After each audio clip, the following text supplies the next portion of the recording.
今天是7月8日，这个月的上中旬，江南各地陆续出梅。出梅，走出黄梅季，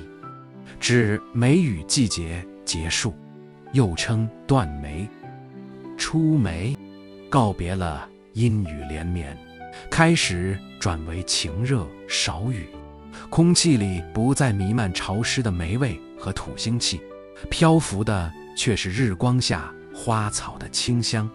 意味着雨气退却，阳光回归，天晴了，心也晴了，仿佛阴郁散去，明朗降临，迎来的是干爽热烈、激情，犹如困境的突破，更似经历阴雨后的成熟成长。